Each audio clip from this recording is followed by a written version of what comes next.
Nous sommes le 2 janvier 2022, c'est l'heure de la revue de la presse et des médias israéliens en direct de Jérusalem sur Radio Kalita. Radio J, la revue de la presse israélienne en direct de nos studios de Jérusalem.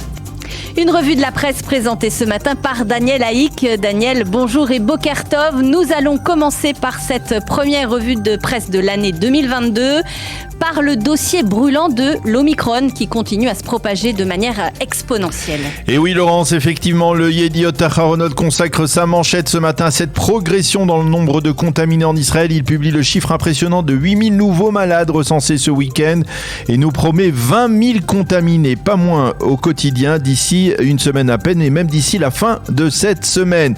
Le journal nous montre une photo des immenses queues de voitures devant le chapiteau du centre de test de Rishon LeZion. Il faut actuellement 3 heures d'attente, explique-t-il, pour passer un simple test et puis en encadrer l'irresponsabilité d'un vice-ministre israélien, Idan Roll, le vice-ministre des Affaires étrangères du parti Yesh Atid, qui a été photographié vendredi soir à l'occasion d'un réveillon auquel il a participé dans une salle fermée, dans une atmosphère, on va dire, très étroite et pourtant sans port du masque.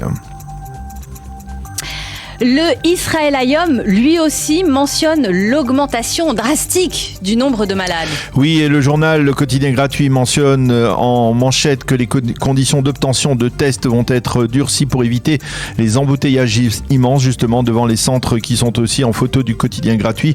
Selon des experts, un test PCR ne sera plus accordé automatiquement. Le Israël Hayom mentionne également que la campagne de vaccination pour la 4e dose en Israël a débuté. Et en première page, Ran Reznik, le spécialiste du dossier sanitaire du Israël Hayom, s'insurge contre le gouvernement israélien qui a baissé les bras face à l'Omicron et qui a préféré rejeter la responsabilité de l'épidémie uniquement sur les citoyens israéliens. Face à ce comportement, Reznik appelle les Israéliens à un maximum de prudence et par exemple à tout faire pour rester chez eux dans la mesure du possible. Quant au Haaretz, il nous rappelle les mesures restrictives actuellement en vigueur en Israël. Oui, le quotidien de gauche nous offre un rappel, si l'on peut dire, de ces mesures qui n'ont peut-être pas été encore assimilées par l'ensemble des Israéliens. Les personnes qui doivent se placer en isolement sont les nouveaux malades positifs, mais également ceux qui ont été diagnostiqués à la limite entre positif et négatif et qui attendent un second test.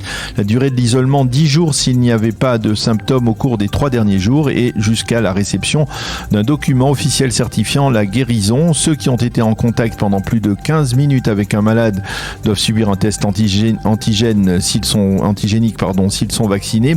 Si le test est négatif, ils seront dispensés d'isolement. Si par contre ils sont positifs, alors ils devront faire un test PCR et si la positivité est confirmée, alors ils devront rester 10 jours en isolement. Les quotidiens israéliens se font également l'écho de la tension sécuritaire entre Israël et la bande de Gaza, une tension qui ne cesse d'augmenter.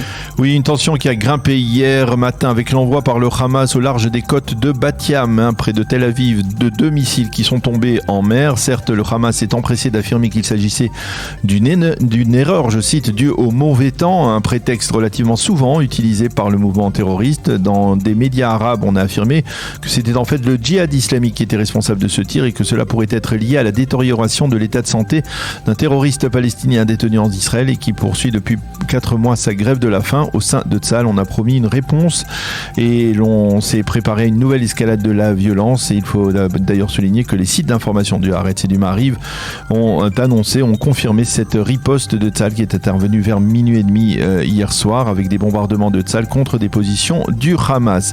Le Yediot Aharonot explique en première page que l'objectif de Tzahal est de faire payer le Hamas pour cette agression, mais sans risquer de provoquer un nouveau round de confrontation massive. Les journaux reviennent aussi ce matin sur la tentative d'attentat de vendredi près d'Ariel qui s'est terminée très vite par la mort d'un terroriste palestinien qui s'apprêtait à brandir un couteau contre des soldats. Et les éditorialistes israéliens se penchent ce matin encore sur cette rencontre décidément très commentée entre Benny Gantz et Mahmoud Abbas la semaine dernière et sur ses répercussions. Oui, effectivement Laurence, dans le Israël Hayom, le professeur Yael Zisser, qui est orientaliste, explique que la rencontre n'aura pas permis de redorer le blason terni du raïs palestinien. Il va même plus loin, il considère que l'année 2022 pourrait sonner le glas des aspirations nationalistes des Palestiniens. L'échec, écrit-il, est celui de la direction palestinienne qui, au fil fil des ans a systématiquement repoussé toutes les propositions de compromis territorial, une direction palestinienne qui a toujours refusé l'existence d'un foyer juif en Eretz Israël. Et paradoxalement, c'est ce foyer juif qui continue à maintenir en vie artificiellement ce vieux rêve d'un État palestinien indépendant, écrit donc le professeur Eyal Zisser. Quant à Shimon Schiffer, il reste persuadé dans le Yediot Aharonot que la vie d'Israël aux côtés des Palestiniens ne pourra se poursuivre sans le maintien d'une coopération sécuritaire, une coopération qui a été au cœur de l'entretien entre Benny Gantz et Mahmoud Abbas la semaine dernière. Et le Maariv se penche sur ce grand hold-up qui s'est produit jeudi soir dernier à Tel Aviv, Daniel. Et oui, écoutez bien, le site d'information du célèbre quotidien Maariv explique que des dizaines de casiers ont été dévalisés dans les bureaux de la société Ruthenium, rue Achadaam à Tel Aviv. La police a formé une équipe spéciale d'enquêteurs pour tenter de retrouver les cambrioleurs, mais aussi pour évaluer le montant du butin. Le Maariv nous explique que la police devrait convoquer les propriétaires de ces casiers. Elle devrait leur demander quel était le contenu de leur casier personnel, ce qui risque de les contraindre à dévoiler des biens qu'ils tenaient jusque-là secrets. Et nous terminons cette première revue de la presse de l'année 2022 par les dernières pages des quotidiens qui sont des dernières pages particulièrement réjouissantes. Et oui, et pour cause, Laurence, dans le Yediot Aharonot que le Israël Hayom ont choisi de consacrer toute ou partie de leur dernière page aux premières naissances de l'année 2022 dans les hôpitaux israéliens. C'était donc vendredi soir, dans la nuit.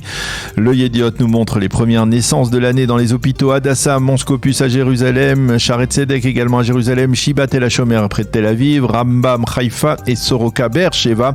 Tandis que le Israël Hayom, lui, nous présente le bébé de Rotem, une jeune Israélien qui est né 5 minutes après minuit vendredi et qui est apparemment donc le premier bébé israélien de l'année 2022. On souhaite bien entendu à tous ces bébés et à leurs familles beaucoup de bonheur et de santé et une bonne année civile.